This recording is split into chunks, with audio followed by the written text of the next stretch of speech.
to create some new capability. So those are sort of the three buckets. And let me talk about the employee side first. And you know, we all understand the employee situation in state government, and you know, over the last several years, you know, there hasn't been salary increases. There's been a bunch of adjustments to the pension program and the benefit program, and there's going to be more adjustments to the pension program and the benefits program. But what we really need to look at is really, you know, how do we manage the workforce in a way to get the best bang for the buck? And definitely the common business practice perspective is you got to measure performance and you got to reward performance. And so we don't do that in government for all practical purposes. Some of your agencies might. I know we didn't do it at DCF. When I first got to DCF, I said, you know, give me the list of the top 30 highest performers in the agency. And everybody looked at me and said, what do you mean? You know, we don't track that kind of information. I said, well, let me look at the evaluations. Well, they're all the same, you know. So, you know, you can't even figure that out. And that's by design, you know, because nobody gets a raise, so we give everybody the same evaluation. At least they don't get mad. So you know, so we need to really create a model, just like a private sector organization that looks at talent management and manages people differently, particularly the high performers differently. Because high performers, by definition, demand to be fed and served differently. You know, they want more responsibility. They want respect. They want to take on the big projects, and they get antsy if you keep them in a particular spot, and therefore they're going to leave at some point because they're going to look for a better opportunity. And so what typically happens in private sector, and definitely happens in government, the good people leave. And so what we need to do is create a structure that identifies those, rewards them financially, and creates different opportunities for the high performers across the organization. We also have to do it for the low performers. So the lowest performers, you know, we've got to recognize that if they're low performers, then, you know, we need to have the courage and the confidence to talk to those people about their jobs and either counsel them out or move them into different agencies. And we need to have an overall model of people movement. When I went to DCF, I was just amazed how, you know, we had 13,000 people, and they've all been doing the same job for 30 years. And, you know, and so there wasn't a lot of movement. And I look in this group, for instance, and quite a few of y'all move around. And you know, that's a best practice, you know, and you move from an agency to agency, you bring new ideas, new experiences to different groups, and you know, that concept has to happen. But it doesn't happen in government because we don't have the infrastructure in place to do that, to focus on moving people around in an organization. So we got an initiative about sort of how to come up with some ideas and processes to put some of that in place. That's going to require some money. You know, we've got to create some additional compensation money, so we're going to pay for that through issue number 2, bucket number 2, which is those cost takeout projects. So, you know, so we have 6 big cost takeout projects that we believe we can, you know, generate immediate savings by implementing these in the right way. And they're all based on the premise of combining agency functions in some type of centralized capability that will reduce costs because we can deliver the service at a lower cost. And then we can use that money to help offset this, as well as to offset some of the governor's top priorities. You know, he wants to put more money in education. He wants to put more money in higher ed. We want to continue to reduce the corporate income tax so we can bring more jobs in the state. So we've got a lot of spending priorities, and we haven't been able to spend anything because, you know, we don't have the revenue coming in. So if we can take these costs out, then, you know, we're going to free up a lot of opportunities for a lot of people. And I believe we can do all of these things at the same time, and deliver these new functions and do it at a higher quality price point.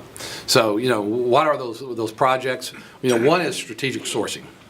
Strategic sourcing is simply the concept of leveraging our economic buying power for the state by buying certain commodities in higher quantities, so you get better discounts from the vendor community, and keep rebuying that on an annual basis. And we do a little bit of that here at the state. We do it for about 7 or 8 commodity codes.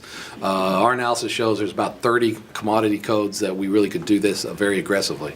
Now what that means is all the agencies have to agree, and some agencies will get upset because they can't buy certain products, with their unique specifications because they have to align to a more generic specification. And so we have to go and look through that with every particular commodity, but it'll be a sacrifice that different agencies will have to make to make that work. We also want to look at fleet management, and today there's a couple agencies that have an entire fleet management capability. The rest of us don't have anything. We have a bunch of used leftover cars that we drive until they don't work anymore, and then we park them on the side of the road. But the economic value here is the amount of money that people charge in for mileage reimbursement, rental cars, and then maximizing utilization of the vehicles. And so in the past, that was hard to do. But if anybody's ever been in a big city and have used a zip car model, then you can, today you can really maximize the utilization of vehicles. And by having the capability to, in essence, keep cars on the road all the time, come up with some standard models of how we refresh the vehicles, how we do the maintenance, and then, in essence, provide the capability to all the different agencies that they can use this fleet rather than a particular set of agencies. So, this is an example where we truly will improve the quality of the process as well as reduce the cost. We also, there's a whole host of projects around the IT market and what we do with IT today that we think we can make a big difference. One of the biggest is desktop outsourcing. And we're going to come up with a different word because a lot of people don't like that word outsourcing. But the simple point is that the state shouldn't be in the business of maintaining the office desktop. And many of us don't need to be in the business of using an office desktop, because the technologies are changing. And, once again, you walk around DCF, there's a desktop on there's a computer on every desktop, and half of them, there's never a person sitting in front of them. And we maintain all those devices. And those devices get old, and the softwares are out of dated, and we're getting sued by certain vendors for not keeping up with licenses. And the bottom line is there's vendors that know how to do this more efficiently than we know how to do it. We can save a lot of money, we can get better devices, and we can play up the integration of devices that's now happening between mobile technologies and laptop technologies, and save a lot of money by doing that. And then there's another whole host of sort of IT types of things. And then in real estate, thanks to the work of the previous Secretary of DMS, we are now, at the first time I understand in about 20 years, we actually have an inventory of the property that the state owns. And so, that's always the first step, is know what you got. And so we actually have an inventory, and we got way too much property, both in the downsizing of the workforce over the years and the leasings, external leases. We've just got a big opportunity to reduce costs. Even here in Tallahassee, y'all know that we could save money just in reducing some of our third-party leases here in the Tallahassee market.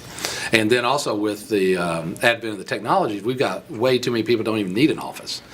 So like at DCF, with our investigators, we are designing a process right now where they don't come to the office anymore. So they will, they'll wake up in the morning, pull up their laptop, figure out what their schedule is, go do their work, and maybe show up for a meeting occasionally. But they don't need all this office space that we have designed. And there's lots of places that we can apply those kind of concepts. So we've got a big opportunity to reduce office space and cut some costs there. And I think we can make that happen. And then there's several other shared service capabilities that we can put in place, and we're looking at a lot of the different ones. One of them is HR. And when I talk about HR, I'm talking about the transactional part of HR. And every state agency, there's a group of people that handle your overtime and your vacation and setting up a new employee in the computer system and that type of thing. I don't know a Fortune 500 company that does it that way anymore. Everybody sets it up in a central operation, a 1-800 number you call to get all that done. And, that is a standard business practice in most corporations and, quite frankly, in most state governments today. And so it's very logical that we could consolidate that function here in the state. And there's several others that are like that as well. So there's just so many opportunities to in essence improve what we're doing. To do these projects, number one is you got to really understand what we call the value proposition.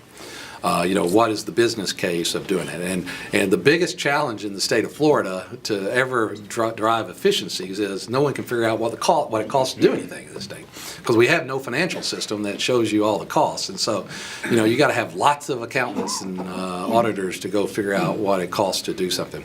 But that's the first step, is understand what it costs to deliver something today. And then, you go through the analysis of, if you're going to build something new, what's it going to cost to provide that new service? And so that's the exercise that we have to go through.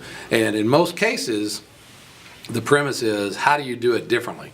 And that's where a lot of you guys come in terms of a lot of your efficiency reviews and a lot of different agencies is, you see a lot of functions that agencies do, and so many of them are just historical. And so, you guys are going in and doing reviews and questioning why they do it the way they do it, and that's good practice. We need to do more and more of those. I know we're doing a lot of that at DCF right now, and we need to keep challenging, because the more of those we challenge, a lot of times we'll figure out we don't even need to do that function, because that function was set up because some scandal occurred at some point where they created some new infrastructure to oversee something, and that problem actually doesn't exist anymore, but the infrastructure still exists. I see a lot of you nodding your heads because you know that, you know those examples in your agency. So, so we need to rethink those sort of sacred cows and how we deal with that. And the other big piece is what we call vendor management. And vendor management is just re-looking at how we contract and who we contract with. And we spend billions of dollars for third-party organizations in state government. And the premise of why we hire third-party organizations to do things is they supposedly do it cheaper, and they're more responsive, and we get a higher quality. So we need to simply challenge that is the truth every time. And what happens in most cases is you probably get those three factors the first year or two of a contract, and then the contract sort of gets stale. It's not the high priority. You sign it to some contract manager, and they just comply, and then it comes up for rebid, and they give it a 5-year extension, and then it's time to rebid it after the 10 years, and they just go out for bid for the exact same thing that they were buying, and of course that's the only company that can bid on it because they're the ones who understand it all. And so you've created a government workforce with a contracting organization, and that's exactly what we don't want to do. And matter of fact, most vendors will tell you they don't want to do that either. But we've created the atmosphere to allow that to happen. And so a lot of it is our problem, because we don't have the contract expertise in our organizations to think through how to put a deal together differently, how to design it, how to design something to get a better outcome.